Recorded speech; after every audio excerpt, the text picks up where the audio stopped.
We've now completed the second round and begin the third and final round of this encounter with Mr. Mulroney and Mr. Turner. Pamela Wallen, your question, please.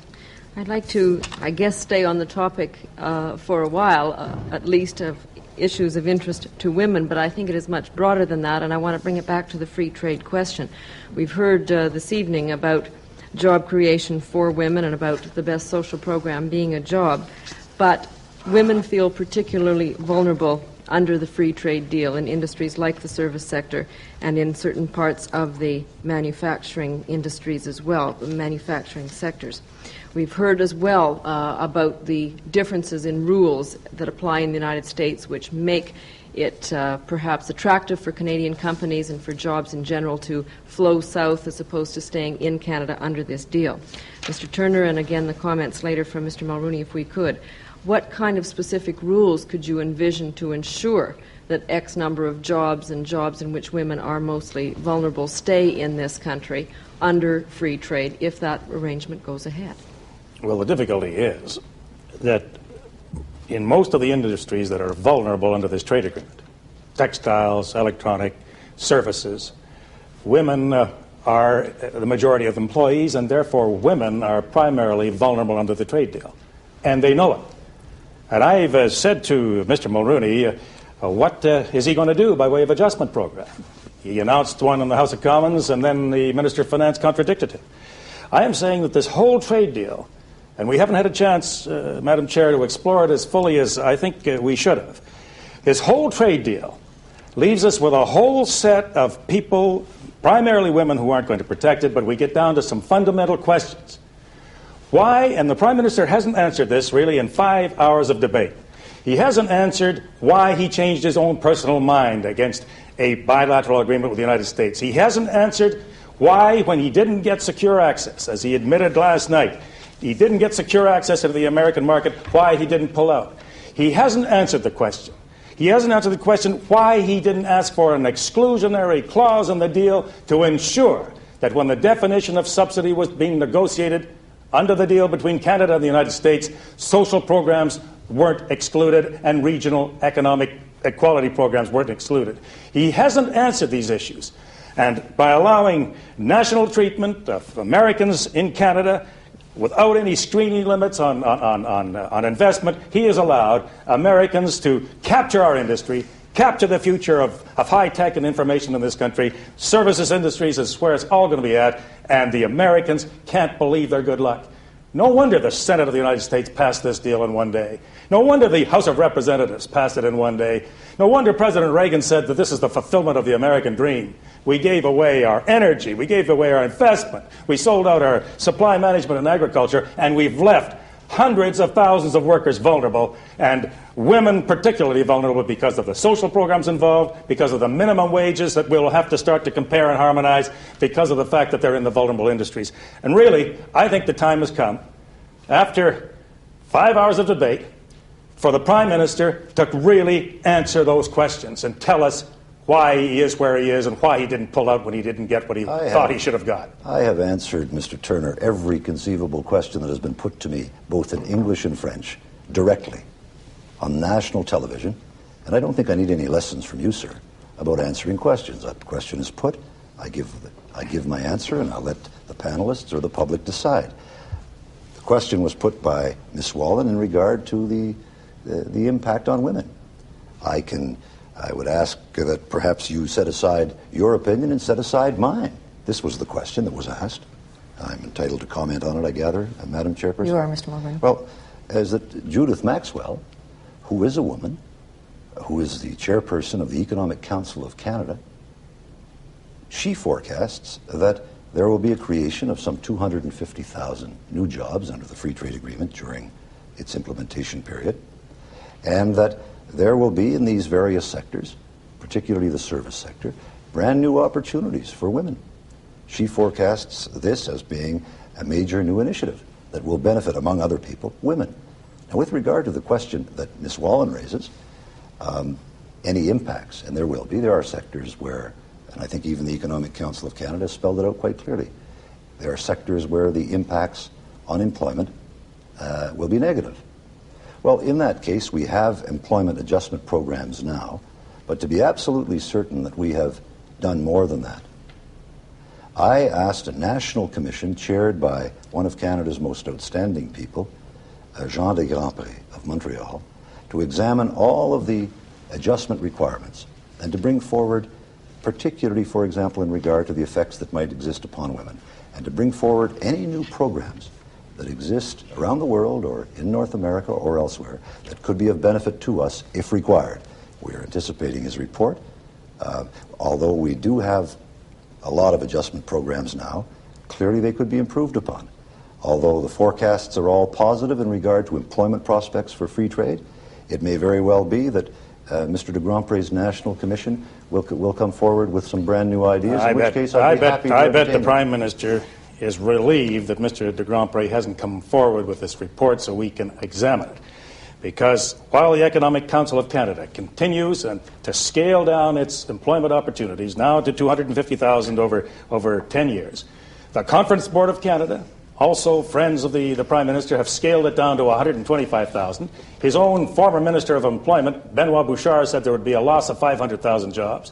The Economic Council of Canada sees 180,000 losses in jobs, most of whom are women. And here we are, frankly, the Prime Minister failing to come to grips with some programs that really would sponsor jobs, the infrastructure of this country, restoring our ability to combat pollution at the environmental level, at the municipal level, 314,000 jobs, our mayors say, and really, he has really done nothing concrete to help the women of this country on this deal. Can I just say this, Mr. Turner? All of the forecasts that we have received from the Department of Finance or from the Economic Council or from any of the public policy institutes in Canada, any one that I have seen, been made public, forecasts an increase in employment, new jobs, net new jobs under the free trade agreement, including jobs, as Judith Maxwell pointed out, benefit women, for example, in the service sector. Now, you've indicated that I'd be relieved that Jean de Grandpré didn't present his report. On the contrary, I look forward to Mr. de Grandpré's report. He and his commissioners are people of uncommon reputation and ability, and I know they'll bring forward what will probably be a most helpful report, not only to you and me as parliamentarians to help us in what we do in the House of Commons, but to Canadians generally. I would like us to be at the forefront of all problems of adaptation. If I may just say, there are 4 million Canadians today, right today, who on an annual basis change jobs. It's a phenomenon of a dynamic, growing economy. Well, let's get back to the issue. I want to ask the Prime Minister whether he would take advantage of an invitation issued by Global to have a debate directly on trade so we can examine the employment possibilities, pro and con, so we can examine what's going to happen to our energy and becoming a continental reservoir of the United States, so that we can examine what's going to happen to the Canadian farmer, having to compete with a 12-month season in California, 12-month season in Florida, Alabama, Mississippi, and Georgia with no protection.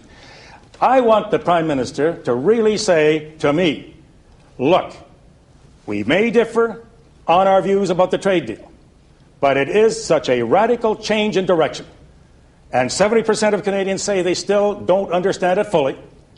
Why don't you and I have a head-to-head, invite Mr. Broadbent, fine. Isn't that nice? You're going to invite Mr. Broadbent? Yes, I would indeed. Have a head-to-head, and let's deal with the issue the way Canadians expect us to deal with the issue. We have been dealing with this issue, Mr. Turner, for 3 hours in one of our official languages last night, and for 3 hours in another of our official languages tonight.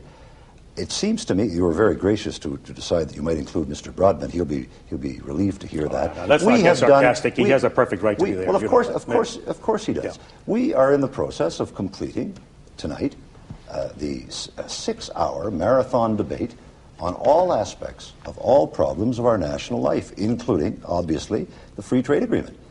I think that once this is done, we'll get back to our campaign. We'll discuss it with the Canadian people on a regular basis. I'm not declining any invitations at all. All I can do is tell you that our representatives met. We agreed upon a quite unique and remarkable 6-hour format in both official languages. Surely you're not suggesting that we haven't debated these fully and fairly and adequately. I think the Canadian people have a right to know why, when your primary objective was to get unfettered and secure access into the American market, we didn't get it. Why you didn't put clauses in to protect our social programs in this negotiation that we'll have on the definition of subsidies, where the heavy weight of the American Republic will be put in against us. Why did that not happen? Why also did we get a situation where we surrendered our entire energy policy to the United States, something they've been trying to achieve since 1956 under the Paley Commission? Why did we abandon our farmers? Why did we open our capital markets so that a Canadian bank can be bought up and we don't have reciprocal rights into the American market at all? Why did you remove any ability to control the Canadian ownership of our business? These are questions that Canadians deserve to have an answer to, and we have not had an opportunity in 6 hours to deal with them in a way that would make you come out of your shell. Well, Mr. Turner, you're about 2 feet away from me. I've been with you for 6 hours. I've responded to everything that you had to say. I've responded openly to all questions by Canada's most distinguished journalists in English and French. There has been a most vigorous and I think probably unprecedented exchange of views. And yet, notwithstanding that, simply because you have an idea that only you have a proper interpretation of a given agreement, that it's difficult for anyone to persuade you of the opposite. And so, but you ought not to blame me or blame Mr. Broadbent for that, or blame the journalists. There has been a very direct, as we're having now, and proper exchange of views. Now, if you would like further exchanges, you can ask your people at an appropriate time to meet with Global and others, and we'll see what can be worked out. But right now, rather than take up this time, I'll be happy to answer your questions. I think the issues happen to be so important for the future of Canada. I happen to believe that you've sold us out. I happen to believe that once you... Mr. Turner, just 1 second. Once any you nation... do not have a monopoly on patriotism. And I resent the fact that your implication that only you are a Canadian. I want to tell you that I come from a Canadian family and I love Canada. And that's why I did it, to promote prosperity. And don't you impugn my motives. Economic levers. Don't you impugn my motives or anyone else's. Once a country yields its energy. We have not done it. Once a country yields its agriculture. Wrong Once again. a country opens itself up to a subsidy war with the United States in terms of definition, then the political ability of this country to sustain the influence of the United States, to remain as an independent nation, that is lost forever, and that's the issue of this election. Mr. Turner, let me tell you something, sir. This country is only about 120 years old. But my own father, 55 years ago, went himself as a laborer with hundreds of other Canadians, and with their own hands, in northeastern Quebec, they built a little town and schools and churches, and they, in their own way, were nation-building. In the same way as the waves of immigrants from the Ukraine and Eastern Europe roll back the prairies, and in their own way, in their own time, they were nation-building because they loved Canada. I today, sir, as a Canadian, believe genuinely in what I am doing. I believe it is right for Canada. I believe that in my own modest way, I am nation building because I believe this benefits Canada and I love Canada. I admire your father for what he did. My grandfather moved into British Columbia. My mother was a miner's daughter there. We're just as Canadian as you are, Mr. Mulroney, but I'll tell you this. You mentioned 120 years of history. We built a country, east and west and north. We built it on an infrastructure that deliberately resisted the continental pressure of the United States. For 120 years we've done it. With one signature of a pen. You've reversed that, thrown us into the north-south influence of the United States, and will reduce us, I'm sure, to a colony of the United States, because when the economic levers go, the political independence is sure to follow. Mr. Turner, with a document that's cancelable on 6 months' notice, be serious. Look.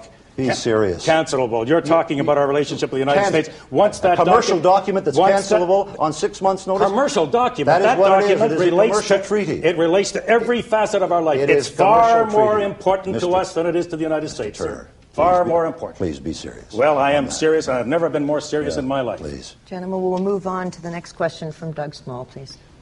I'd be quite happy to just let them keep right on rolling on that if they've got anything more to say. They looked as if the issue had been exhausted. There are just 2 minutes left in this Well, I don't know whether 2 minutes is enough to deal with it, but we might move to national sales taxes, your new one, Mr. Mulroney.